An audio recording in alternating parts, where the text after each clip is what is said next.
विनय जी आ रहा हूं। मैंने किसी को सबसे पहले सबको नववर्ष की बहुत बहुत बधाई है। ऐश्वर्या जी, आपके वर्क एथिक को भी सलाम। 31st को भी आप काम कर रहे थे, फर्स्ट को भी आप लोगों को जानकारी दे रहे हैं और अहम बहस कर रहे हैं। तो very nice work ethic and my compliments to it. पर अब जब हम इशू के मुद्दे की बात करते हैं तो पहले एक प्रवक्ता ने बोला कि ये सारी रेड ही नकली है। भैया 200 करोड़ बरामद हो गया तो रेड नकली कैसे हो सकती है? कोई ऐसा केस तो है नहीं कि 1 ग्राम कोई ड्रग्स प्लांट कर दिया गया हो। 200 करोड़ कैश क्या बीजेपी ने लाके वहां पे रखा था कि रेड नकली है? कम से कम ऐसी बात तो ना बोलें कि रेड नकली है। 200 करोड़ कैश मिला है, इससे असली रेड भारत में ऐतिहासिक रेड हुई है। ये पहली बात जो हमें तथ्यों पे बात करनी चाहिए। अब दूसरी बात आती है कि सुनने में आ रहा है कि आज भी कुछ कैश मशीन मंगवाई गई थी, क्योंकि वो जो रेड हुई वो आगे रेड्स को लीड करी है। अब वहां पे क्या क्या मिला है, सोना मिला है, शेयर मिला है, कैश मिला है, जो भी मिला है वो भी एक आध दिन में आ जाएगा और 24 घंटे के ऊपर वो रेड चली है। तो दूसरी बात ये भी एक अच्छी बात है कि काला धन पैसा पकड़ा जा रहा है। तो मुझे ये समझ नहीं आता, कम से कम ये क्यों नहीं आके लोग बोलते कि हाँ, जो लोग अपने घर में इतनी मात्रा में टैक्स कैश रख रहे थे, भारत के नागरिकों का पैसा था, दुरुपयोग हो रहा था, टैक्स चोरी हो रही थी, वो पकड़े जा रहे हैं।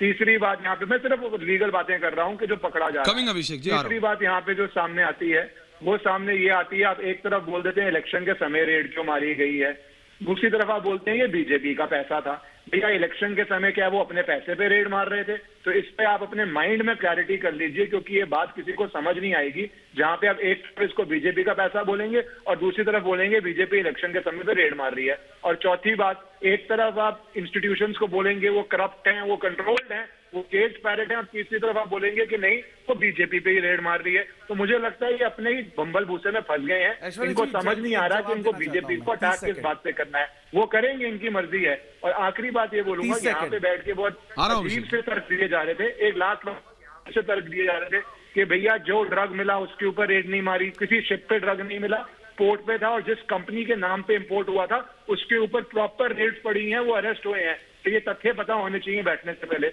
और जो जय शाह के बारे में बातें कर रहे हैं वो बीजेपी की मर्जी है, लीगल एक्शन ले ना ले।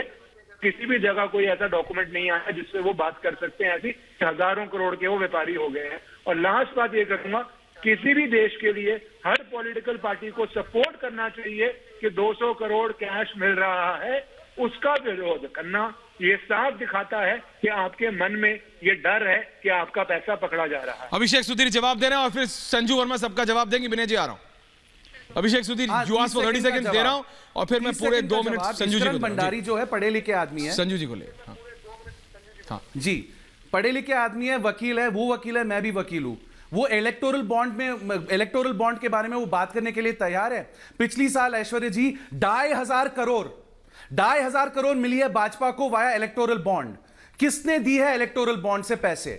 2,500 करोड़ किसने दिए भाजपा को? वो कह रहे हैं कि इलेक्टोरल बॉन्ड आरटीआई के नीचे नहीं आ सकता है। किसने दिया है 2,500 करोड़? ये जवाब भाजपा को देना है। 2,500 करोड़। ठीक है, जवाब दे रहे हैं संजू जी।